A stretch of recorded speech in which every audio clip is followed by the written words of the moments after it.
anu mo otu nwanne nwa akpom na phone sim nwa mba no mza ya sim na no gbajole ni shi doro na ya dey confused na ya magi what to do na mama ya self no na mortuary n'ike na ogwuru ya somebody abi recommend ya die hwotere na die na ọ na-ala bekee onye chọrọ ile na ọ la bekee ụmụnne die hwotere gbe nwanne ha nwoke na ala bekee na ha ahụ na nwa azụrụ azụ makwara no maga aba ya anya dị okay Dias jụwa ha sị na ọ dị mma ha sị yes na ke na ọ dị mma na ọ dị good ha sị yes na ke na ọ dị mma na ya lọta ya kwete die send ego abịa eme ihe di ya lọta ya gba nkwa ya na di ya gba lọte di na nwanyị na-eshi alụ lọte di na nwanyị na-eshi alụ di ya nwa ha na plan large denwezie ya n'ụlọ ya na Lagos the same place ụmụnne ya ma ndị ke nwoke ma ndị ke nwanyị ebe a ka edesara ha niile nọ na the big house ye were room nke ya master ebe room nke di ya na ọ ebe ya nwe ya nọ ụmụnne di were joke ha na ya na-apụta hichashi ime ụlọ ya na-emezi ya na-eshi ya na afoshi ya ga-asacha kwa onye ihu na onye azụ treat ha dịka ụmụnne ke ya nwanne di ya bịa gwawazie ya ke nwoke bịa gwawazie ya sị na ya regret ga ihe eji recommend ara ya nwanne ya nwoke na ọ bụrụ na ya maara na ọ dị this good na ya na ịgwa nwanne ya nwoke na the girl arụ nwa ọlụlụ ya ejizi aka ya bịa lụrụ ya elekere ya chiwa gwa ya sị na Chukwu na-akwado ihe niile achigbe na ọchị ya ga-emekọrọ ihe ya na-eme phone ya na-use no small phone na mgbe ụfọdụ di ya na-akpọ through phone nwanne ya nwoke o ruo kwa another day ọkpọ ya ka that day si ya bịa ọ jụọ ya sị na enwe ihe mere na nwanne ya nwoke pụta echi sị na ọ na-alụgachi na ya bụ ịlụ ya na ọ ga-ekwe ya gwa nwanne ya nwoke ya gwa nwanne di ya in fact na enwe ihe ga-esere ya na di ya ọ sị ya just hapụ ya ga-emekọrọ ihe ya meke keshi ha ga-emekwala ugboro abụọ o shoot ole o ruo another day ụmụnne di ya ke ndị ke nwaanyị apịsha o kpọwa ya again si ya bịadala ihe na phone ya file na nwere ihe di ya send were oso abịaje rute nga anụ ihe o jige na phone wụrụ ndị mmadụ eketa ụkwa ndị ya ga-akpọ ndị rige gbogbo ga gbugbu ya ma nwoke ma nwaanyị agba oto onye akụ kpukpute ha na-aya onwe ha ka ya gara ya eleta ihe nụnụ ishi agba ni shitem ya jụọ ese ele ihe ọ ga-eji eji ya this type of thing na ele ihe ọ ga-eji eji ya this type of na ihe ọ na-eji ya like ya were iwe pụọ ga-emekọrọ ihe mega na kitchen ọ ya ka ya nọ ha another day ọkpesi abịa na ya bịa elekere ya were oso were ije chena nwere ihe di esendrụ garuo ha ya wụrụkwa na the same thing ndị rigegbogbo ga mgbe ọnụ ya welitere ka ya ekwu okwu na nwanne di ya nụta yi ishicha efe gbara ọtọ complete ma boxers ihe niile ya agbarazie ọtọ na-agwazie na ya chọrọ inyere nwanne ya nwoke aka na ya mana ote nwanne ya nwoke na-anọ ya na agụrụ di ga na-agụ ya agụrụ nwoke ga na-agụ ya ka ọ si ewere iwe zobiri ya phone ntara phone ya dewabaga na room ya gbashie ya dawa ha na kitchen gaga fowa olugbo ya fuga o shize n'ime mụlọ ebe ahụ pụta gbu ikpere na-arịọ esi ya biko nye ha ya phone ya na ya ga-emeghe ihe dị otu ahụ ya biko gbaghara ya na ya ga-emeghe ihe dị like that no check away from today na ihe dị otu ahụ adịa na ebe ọ na-amahụ ihe nwunye nwanne ebe ọ na-enwe respect for nwanne ya na ọ dabịa were temptation filiri na nne ya azụ na ya ama nsọ ala na ya ama arụ ọsọ rịọgide gbu ikpere na-arịọ ya gbu ikpere na kitchen na-arịọ esi ya biko na ya biko ya elegide banye n'ime ụlọ were he phone ya gba ya n'aka na nwaanyị mba nọ nza ya sị ebe ka ihe mgbu ya bitere nwanne di ya na ugbu na-ebịa ghọziere ya ekwensu na ya zụ ụkwụ n'ala so zuola pressure hatred enwe ihe we ime mmadụ make sure na onye ahụ enwe peace of mind ha niile aga nga up butekwa iri ekpuzo ya ọka n'ime mgbe ị gara ya ụlọ ya ọkọ ebe nwanne di ya bụ ya agwa ya dat na ọ dị egwu na ya ga-emeke sure na ọ nọchara n'ụlọ ọ nọcha ya eburu akpa ya laa n'ike ga-agwụ ya na ọ ga-echegide di ya n'ike ga-agwụ ya na ọ nọjuru ya eburu akpa ya laa na nwaanyị mba nọ stage ugbo ka ya nọ na di ya ekwesịrị ilu every time ya kpoo ya na ya kwuo ọ sị ya very soon na nwanne di ya na ugbo akwụkwọ ya pụtara na ọ gawala ala bekee na mma ya mụrụ ya na doro na mortuary di ekwene elobe ihe mekwere ya arụbekwana and ya mahụ every time ha kpọ ya ha na-etere tinye ya datinye ọka nọ di ya na ya ga-anọjiri nwanne di ya na si ya na ya ga-anọjiri ndị ike gwụrụ ya ga-eburu akpa ya lawa na ya amaghị ebe okwu a shapụtachira and ya kpọ di ele mgbe ọ na-elekwe di ya very soon ya amaghị what to do now. Ụmụnne m mkpụrụ nne m ya sị nwaanyị ọma ya sị enwere ụfọdụ ajụjụ m chọrọ ịjụ na anọ na m ihe niile i kwuru enwere ụfọdụ ajụjụ m ga like ịjụtụ m ya sị m biko na m gaa n'ihu m si ya mgbe ihe na o mere ị gwara ya di m ya sị mba na mma mụrụ ya mma ya na ugbu ya nọ na mọchụarị mụrụ ya gwara ya nwakwala ahụ agwa ya die ka ụmụnne hapụ ịbịa sewe ya wụrụ the reason asị gị abịa hụta wee asị onye ashịrị na ya bịara gbaghachi eji na ihe mere na ya gwakwana ya die tiri nga na ugbo ene ya na kụrụ m ihe na ya gwaghị ya die m si ya good gị na di nọ kpọ na phone na enwekwa rapport like that communication nọkwa there ya sị yes na di ya na-akpọ di ya na-akpọkwa ya na ha na-ekwurịta na ọ bụ ihe a na-arịa na-awụ ele mgbe ị ga-elekwa very soon m si okay gị na onwerekwa n'afọ ole ya si ya dị 39 years si 39 years yes so okay ihe mere n'ọwụ ị mere very big mistake nwanne di gị realize na ihe ọma ị mere ya rather ya bịa wụra gị headache na-achọzi ịkwapụ gị by force ka ọ wụrụ that na ebe ị na-ekwe ya ọ ga stand with the shame ye feel wezi ashamed of the situation turn the whole thing against you nwezie the audacity ị na-threaten gị na-agwa gị that na ịnụ juru otu ụbọchị ga-eburu akpa na gịnị la. Let me tell you where that is coming from. Recommendation ya ka eji kpọbata gị ebe ahụ, don't forget that. O were ọnụ ahụ ji recommend ya gị o nwere ike ịgwado nwanne ya nwoke that na ọgụ nwa bịara na force ya na-arịọ ya si ebiko nyere nne aka na ọ ma na nwanne ya nwoke anọ ya na ebiko na after everything na ịrịọkwara ya gwa m kwe m nkwa na nwanne ya nwoke aga but ya ma otu ya ga-eshi keep this type of secret away from his brother biko na ọ gwakwala nwunye ya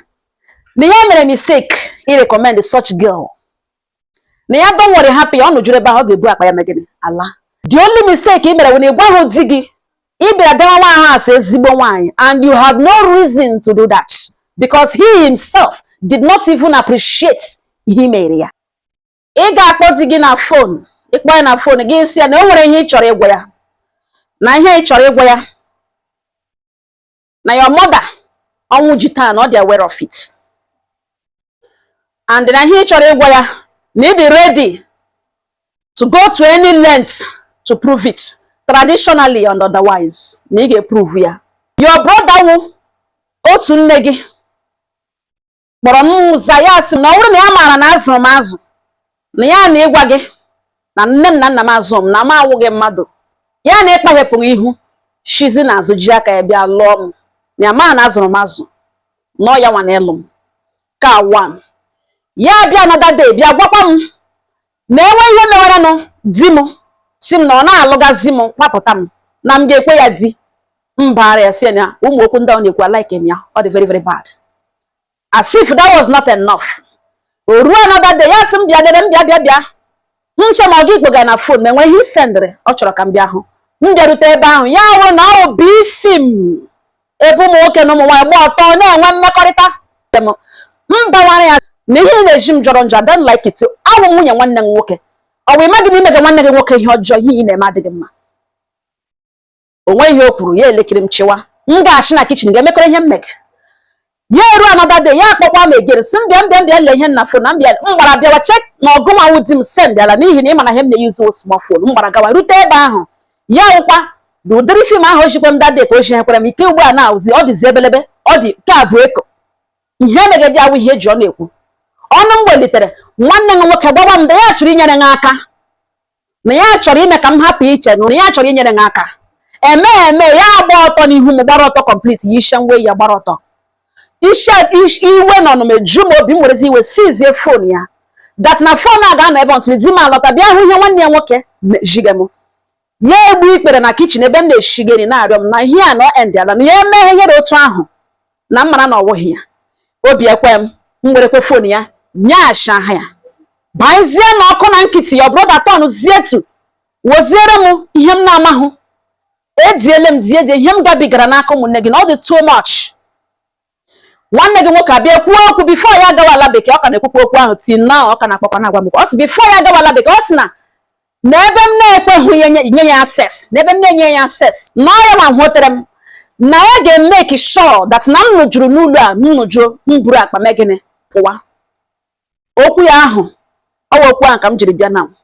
Now, first of all, I believe that emere m gị ihe ọjọọ for not telling you, mana ọwụghụ my fault. My mother sị m na ọ chọọ ka gị na nwanne m sewe, mana okwu ahụ nwanne m kwuru dịka ọ chọrọ imezu now. N'ihi na I'm not getting any younger. Ụmụaka awụzi m ụmụaka, I know my age, I'm 39. Nobody can stop two of you from being brothers. O kwuru okwu ahụ ya dịka ọma ihe ọ na-eme, na m ga-anụ juru buru akpa m lawa. Ihe ahụ okwu o kwuru n'ọnụ gụnwa na-eputuzie into practice, na-agwa m na m nụjuru m buru akpa m lawa. Ya dịzi m ka nụ m ebe west ga my time 39 years ahụ ha sa nwụrụ. Ọwụnye ka m biri nọ na marriage. Ọwụ na ị ga-alọta gị lọta, ịlụteela ka ị kwesịrị ịlọta, ma ị naghị alọtakwana, let me know the way forward. Ịlọta ahụ bịa tọọ m ime, isendịkwana ha akwụkwọ m bịa ebe ahụ gị tọọ m ime. M na-agari from room to kitchen, kitchen to parlor, parlor to ahịa m si ka m jụọ gị ka ị mara this very soon aghọtagazi m ihe m ọdọlezi m anya gị gwacha ya like this. Ọwụ na enwere ihe ụmụnne ya gwara ya, ọwụ na enwere ihe nwanne nwoke gwara ya with the reason for this very soon. Ya wụrụkwa nna ọ ga-eme ya aghọta ebe ọ ga-aghọta point iji, n'ihi na ọ recommendation ha ka o jiri lụọ gị. Ọhụ gị anya ọ ha ma recommendere gị, ha bịakwa again si mere ka imere ka ọzọ, ọ ga-ewekwa okwu ha over your own. Mee ka ọ ghọta ọwụrụ na nwanne ya nwoke anụghị shi ya asụ nwanne ya nwoke, ghọta na ihe na ọ nwunye nwanne ya nwoke, set ya boundaries with respect. Ọwụghị gụnwa ga-emere ya na ya nwa mere nwanne ya nwoke ihe ọjọọ. Your husband deserves an apology. Nwanne ya nwoke mere ya ihe ọjọọ, o kwesịrị isi ya na ya dị very sorry. Ya ghọtakwa na nwanne ya nwoke amara na ihe o mere, ọ ga-eme ya keep to his limits. Ọ ga-enyere di aka ịma territory maka limit ya, mara otu o si protect nwunye ya and family ya. Ụmụnne m ahịa m gwara yo, enwekwa ihe ọnụ ga-atụkwasịrị na ọnụ tụkwasịrị na ewekwana nwaanyị nọ nga nọ. Enwere nwanne di nọ through advances, you are endangering yourself. Gị shọ na ọya gị tọ ịhụzie ya tọ n'otu enemy, ọtọ n'otu ihe na-aghọtagazighị. O nweziri ike ịkwapụ gị to keep the secret, n'ihi na ikweghị and o believe you as a member of the family. Otu ụbọchị okwu ahụ nwere ike ịpụta na ọ chọọ ka o sere ya na nwanne, n'ihi na ọ succeed. Ọwa no respect hụ nwanne di na respect hụ nwanne ya nwoke bịa kụkụ aka ebe nọ eme na ezigbo nwaanyị ga-esi ka mapụ ịgwa ya ya nwa mee na nwanne ya nwoke ihe ọjọọ. Your husband deserves to know what is going on. Kwesịrị ịma ihe nwanne ya ga-emenwu ya, but because when a brother becomes interested in his brother's wife, or a red line across ole, this type of brother nwere ike igbu nwanne ya nwoke were property. In fact, that connection for a brother not there. Ya help your husband ka ọ mara ihe nwanne ya nwoke na-eme. Atụkwala ashị. It takes more than danger for a brother to feel like this towards his brother's wife. Emenezigbo nwaanyị ebe ahụ, let your husband know what is going on. O deserve an apology and ọ ga-enyere ya aka set boundaries, secure family ya, secure gụnwa his wife. Ha ga-akwụsị ịwụ nwanne. That his brother ga-ama na yes, ya emene nwanne ya ihe ọjọọ, even ọ ga-eledu nwunye ya anya again because nwanne ya nwoke adịla wa na nwunye ya awụhụ ụdịrị mmadụ ahụ. Ọ ga-enyekwere di na aka ka ọ hapụ enwe ihe mere ya echi ya na-ele anya na nwanne ya nwoke na ọ ga-elekọta nwunye, not knowing that na nwanne ya nwoke egbughị ka ọ kpọrọ nwunye. Nyere di aka to know what to do and how to take proper decision. Ọ nga ọha m n'ọnụ, udo dịrị ọnụ.